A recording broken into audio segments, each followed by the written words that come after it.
33 நாட்களாக யாழ் கதிர்காம பாத யாத்ரீகர்களோடு பயணிக்கும் சுப்பிரமணியன் இன்று பேசுபொருளாக அதிசய நாய். கடந்த 33 நாட்களாக யாழ் கதிர்காம பாத யாத்ரீகர்களோடு பயணித்து வருகிறது அதிசய நாய் சுப்பிரமணியன். இன்று கிழக்கில் பேசுபொருளாக விளங்கும் அதிசய நாயான சுப்பிரமணியனை பார்க்கும் கூட்டம் அதிகமாகின்றது. பௌத்த பிக்குகள் ஓடு வந்த அலோக நாய் எத்துணை வைரலானதோ அதைவிட சுப்பிரமணியன் என்ற நாய் வைரலாகி வருகிறது. இன்னும் சொல்ல போனால் பாத யாத்ரீகர்களை விட சுப்பிரமணியனை எதிர்பார்க்கும் பொதுமக்களின் எண்ணிக்கை அதிகமாக வருகின்றது. இதனால் சுப்பிரமணியன் சமூக ஊடகங்களில் வைரலாகி வருகின்றான்.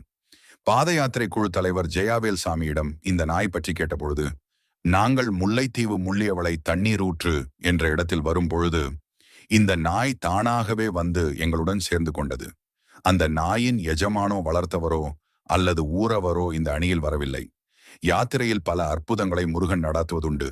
எனவே நாங்கள் அவருக்கு கழுத்தில் பட்டுக்கட்டி நெற்றியிலே விபூதி சந்தனம் குங்குமம் இட்டு அவரை அழைத்து வந்தோம். வழிநெடுகிலும் அது நாங்கள் உண்ணுகின்ற பிரசாதம் மற்றும் மரக்கறி சாதத்தையே உண்டு வந்து கொண்டிருக்கின்றது.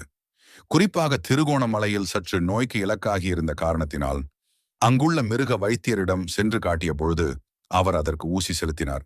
அவரை அங்கே விட்டு விட்டு வருவோம் என்று சிந்தித்தோம். ஆனால் மறுகணம் அது எங்களோடு இணைந்து கொண்டு இன்றும் எங்களுக்கு முன்னால் வழிகாட்டி பயணித்து வருகின்றது என்றார். யார் இந்த சுப்பிரமணியன்? கதிர்காம பாத யாத்திரையில் சுப்பிரமணியன் என்ற நாய் பக்தர்களோடு இணைந்து சைவ உணவை மட்டுமே உட்கொண்டு இத்தனை தூரம் பயணிப்பது உண்மையிலேயே பார்ப்போரையும் பக்தி பரவசத்தில் ஆழ்த்தும் ஒரு அற்புதமான நிகழ்வுதான்.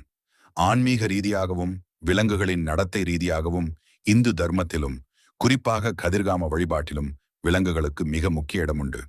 முருகப்பெருமானின் வாகனம் மயில் மற்றும் சேவல் என்றாலும் வேடன் வடிவில் முருகன் காட்சியளிக்கும் போது அவரோடு வேட்டை நாய்களும் உடன் இருந்ததாக புராணங்கள் கூறுகின்றன.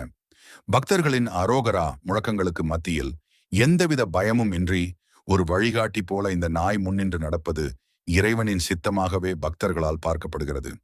முருகப்பெருமானின் திருநாமங்களில் ஒன்றான சுப்பிரமணியம் என்ற பெயரையே இந்த நாய்க்கு சூட்டி அதனை ஒரு சாதாரண விலங்காக பார்க்காமல் முருகனின் ஒரு தூதனாகவே பாத யாத்திரை செல்லும் பக்தர்கள் கருதி அரவணைத்து செல்கின்றனர். மரக்கறி சைவ உணவு என்ற அதிசயம் இயற்கையிலேயே நாய்கள் மாமிச உண்ணிகள் கார்னிவோர்ஸ் அல்லது அனைத்துண்ணிகள் ஒம்னிவோர்ஸ் ஆகும்.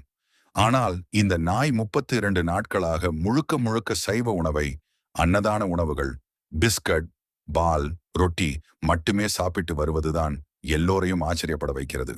பக்தி என்பது மனிதர்களுக்கு மாத்திரமல்ல, அனைத்து உயிர்களுக்கும் பொதுவானது என்பதை இந்த சுப்பிரமணியம் நாய் உணர்த்துகிறது.